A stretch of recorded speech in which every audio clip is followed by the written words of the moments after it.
Hello, everyone, and welcome to Building and Keeping Strong Relationships, the Importance of Interpersonal Effectiveness Skills, presented by emotionallysensitive.com. We are your presenters. I'll let Catherine go ahead and briefly introduce herself. Yes, thanks, Debbie. Hi, everyone. My name is Catherine Holt, and I'm one of the co-teachers at DBT Path that will be walking you through the interpersonal effectiveness module here with Debbie. I'm Debbie DeMarco Bennett. I'm the founder and co-teacher here at DBT Path, and I'm excited to get to know you and support you on your healing journey. So now we're going to take a look at the signs that we might be noticing in our lives, these little cues or red flags that may be indicating to us that we need additional support around our emotional coping skills when it comes to our relationships and everyday life. So let's take a look at those. Catherine, would you please kick us off on some of these signs we might be noticing? Sure. What we mean by interpersonal effectiveness, just before we get started, is essentially communication skills, how to be effective in our relationships. So, interpersonal effectiveness, you can also think of as effective or clear communication skills. So, some things we might notice are repeated deep fears of abandonment and rejection that are impacting our relationships, a pattern of idealizing and then quickly devaluing, people getting very connected very quickly and then pulling back very quickly, patterns of jealousy and insecurity, emotional outbursts, poor boundaries, or an unclear sense of self. Quite frequently, we see the issue of the deep fear of abandonment and rejection. It's quite common in people who are experiencing challenges in interpersonal interactions and relationships in general. So we have a lot of compassion around that and non-judgment. And one thing that I love is that part of what we do in this program is help to bring self-awareness to when that is the driving force, when that particular fear might be underscoring a certain thought or motivating an urge. And we learn to work with that so that we can have compassion for the part of ourselves that suffers in that way, but also not be driven by it, which is really, really powerful. Right. Often those fears of abandonment can create such a sense of desperation that people find that they kind of abandon themselves or abandon their own needs out of trying to rescue or save a relationship to avoid feeling rejected. And so that is something that we talk about in the class quite a bit.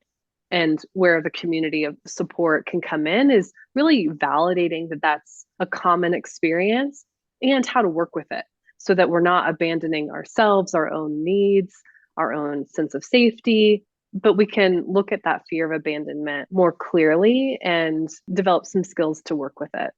I love the way you put that, Catherine, because the distress of worrying that every little thing is going to push someone to go away or to, not want to be around us, that's intense.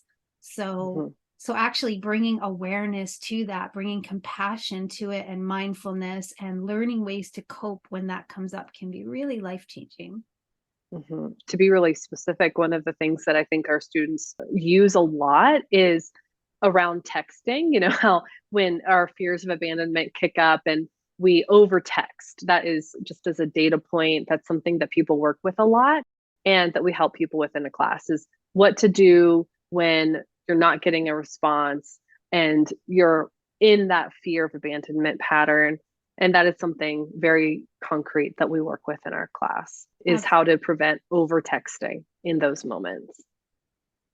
Absolutely. And before we move on to one more and continue on, I just thought of another one that's pretty common, which is coming home to your partner or parent or child and not receiving like the reception that you would hope when you first come home, or expressing something to them and getting a sigh and interpreting this immediately as a sign of abandonment or rejection or impending doom. So we work with that. These are common ways, and there are many, many others that they may be showing up for you. But these are some common typical ways that we see over and over again in our course that people tend to bring up as or relate to when we bring up the examples when it comes to experiencing this fear of abandonment and rejection. So let's take a few moments to explore why you might have found yourself at this webinar and considering taking an online DBT skills class at interpersonal effectiveness. There are a variety of reasons why we would show up to a webinar like this and feel that we need these skills. So we're just going to cover a few of them today. And Catherine, would you get us started with this concept of skills deficit from Dr. Marsha Linehan, the creator of DBT skills? Sure. So a skills deficit is what we think of in DBT as what is missing in adulthood that maybe we didn't receive in childhood around emotion regulation skills or these kind of communication skills that we're learning today. When Marsha Linehan was developing DBT in the 90s, borderline personality disorder was essentially thought of as incurable. And people who struggled with the emotional intensity and overwhelm that were diagnosed with borderline personality disorder were just thought of as kind of fundamentally flawed. And DBT and Marsha Linehan's research really helped to change that perspective by thinking about emotional dysregulation as not a personal deficit or flaw, but as a skills deficit. So rather than being personally insufficient, the skills are learnable. The lack of skills that are creating emotional dysregulation or patterns of chaos in people's lives are things that are totally learnable. And so when people come to DBT, we talk about this idea that you're not flawed, but there's a skills deficit. And this is what, if you had learned earlier on or maybe in childhood, would have helped prevent some of the challenges that are happening now. But this is now available. And so that's one of the reasons why people struggle in relationships is that they simply didn't learn how to ask for our needs to be met in a way that doesn't push people away or scare people or hurt ourselves, or how to maintain our own sense of integrity in relationships. So that's one of the things that we're working on here is filling that gap of the skills deficit.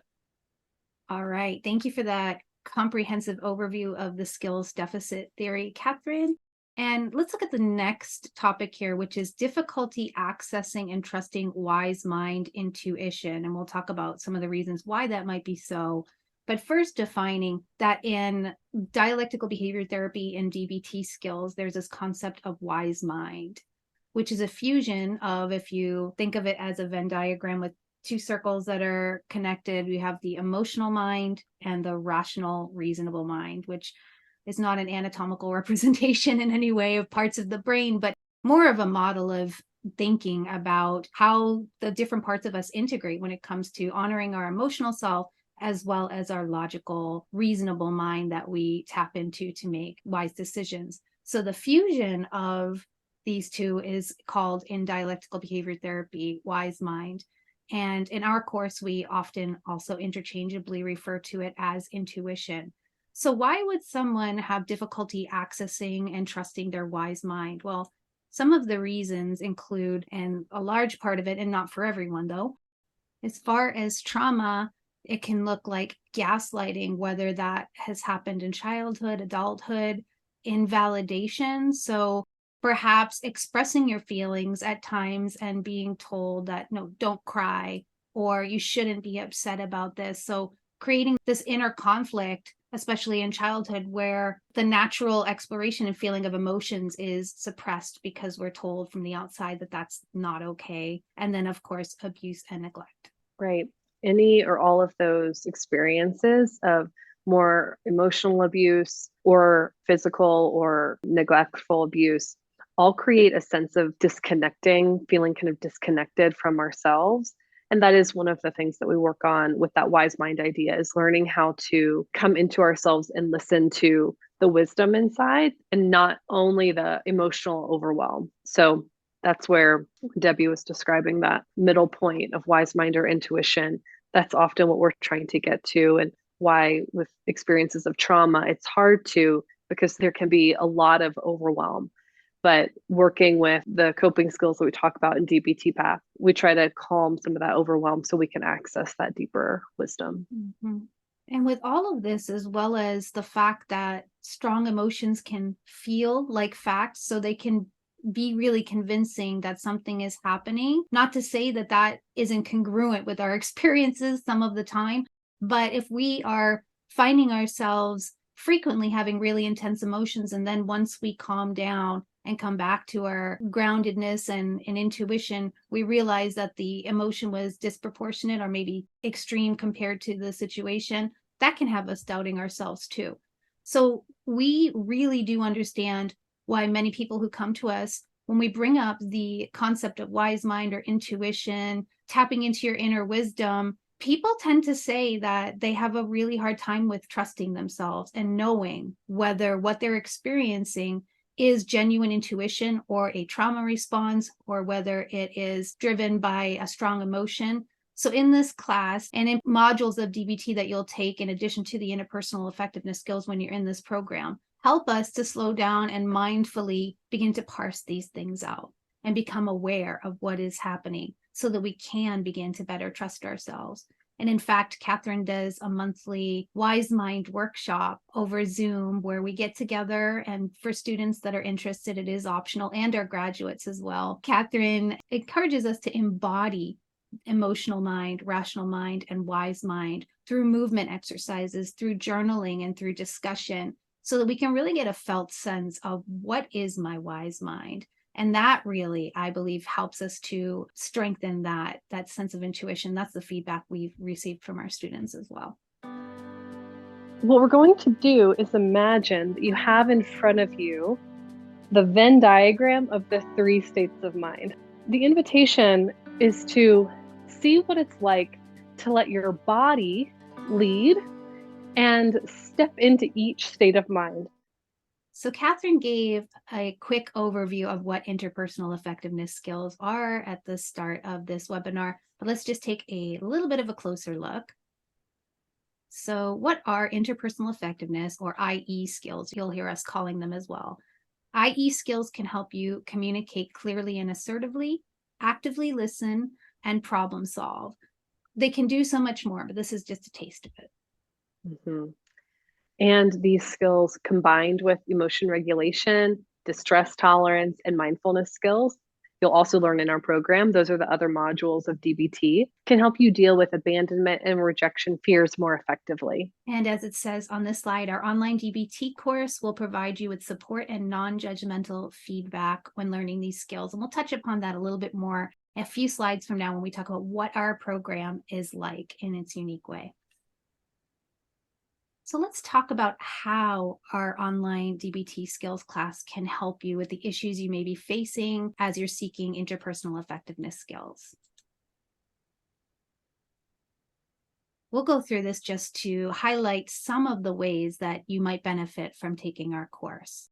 So our interpersonal effectiveness skills course can help you to learn how to cope effectively with abandonment or rejection fears, manage conflicts in a constructive way that maintains relationships, build and maintain healthy relationships through proven negotiation and boundary setting strategies, ask for what you want and need with assertiveness and clarity, respond when accused of manipulation. I am going to give a little addition to this because a lot of times when people don't have skills, they've learned ways to cope and survive and get their needs met.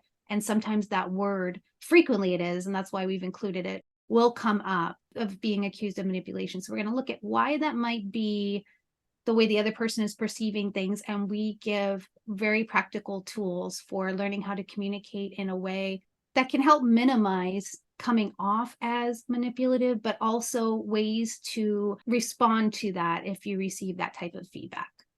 self-validate and ask others for validation in healthy ways, Identify and prioritize your goals to improve interpersonal outcomes, create more self-awareness about your communication styles, and take feedback constructively rather than as a sign of rejection or abandonment.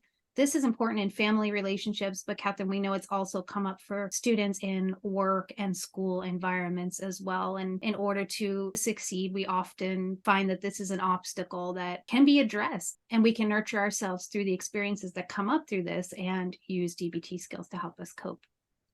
right? Instead of just leaving the relationship Right. or quitting the job job. or Yeah. yeah, Yeah. right. Dropping out of school. Right. Yeah. So continuing how our online DBT skills course can help. Learning these skills at DBT Path at emotionallysensitive.com.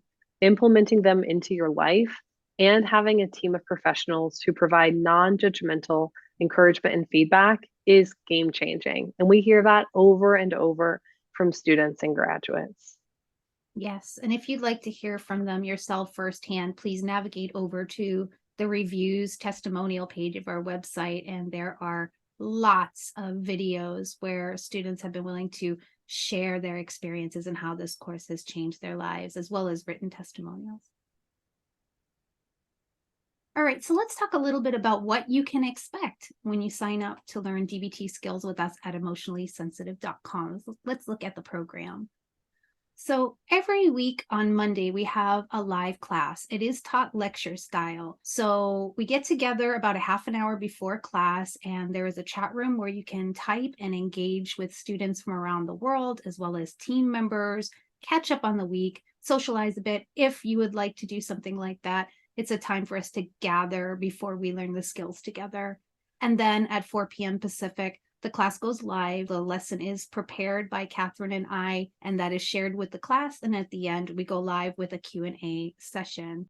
And the classes are recorded. So if you can't make it live, it's absolutely not a problem. We do have many students who are in different time zones, or their work or school or family schedules prevent them from attending live. It's absolutely okay. Another thing we like to mention is that it's no cams required. When we get into our Zoom bonuses, like I was mentioning, the Wise Mind workshop with Catherine in a moment, those are opportunities for that type of connection. If you do want to see faces and share your face and your voice and have conversations, we can do that in those spaces. For the class, with it being an hour, it's very streamlined, it's very focused, very skills focused. It's a lesson, and we gather together for that purpose. So while your instructors will be on camera, you will not need to be on camera during the actual class.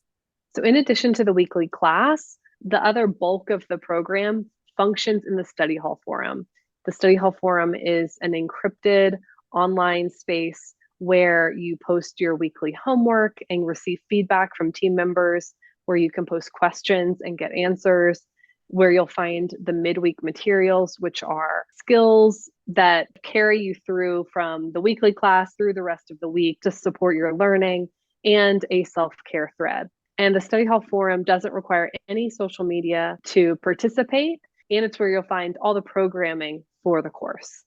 Okay, and again, about those Zoom bonuses, we currently offer 3 each month if you're interested in attending in a more intimate setting. Right now we have DBT&T, which is an interaction about the DBT skills where you can pose a question about a particular situation that you want to use the skills in and get support from other students in the class, as well as some ideas from team members. And that's led by Catherine, as is the Wise Mind workshop that we talked about a few moments ago.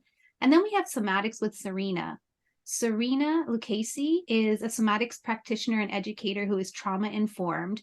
And twice a month, there are opportunities to have 90-minute group sessions with her to learn skills and techniques for grounding and emotion regulation through releasing stress and trauma from the body through very gentle micro movements. My name is Serena Lucchese, and welcome to Somatics with Serena.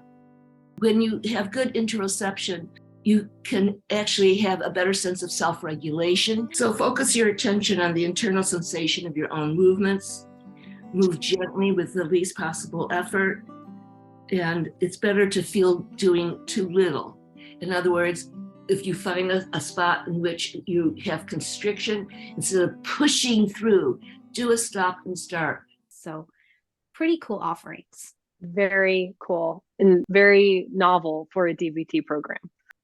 And one of the awesome things is when you graduate from the program, you do retain some benefits, including being able to continue to come to these Zoom workshops every month at no additional cost. And it's really fun to have graduates show up and share what's happening in their lives. It sure is. We love for you to stay in touch, and you still have access to study hall to a large extent as well to continue to share how your self-care is going and so much more. But you'll learn more about that once you're in the program. All right. We hope our time with you has been informative and beneficial, and we're here to answer your questions. So if you have any questions, please do. If you're watching this as a webinar, pop them into the Q&A. If you're watching this on social media, pop them down into the comments. You can also visit us at emotionallysensitive.com right now to get more information and to enroll in the course. And we hope to see you in class very soon. Thank you. We look forward to supporting you in creating the life you want. Yes. Head on over to emotionallysensitive.com and we look forward to working with you very soon. Bye for now. Bye.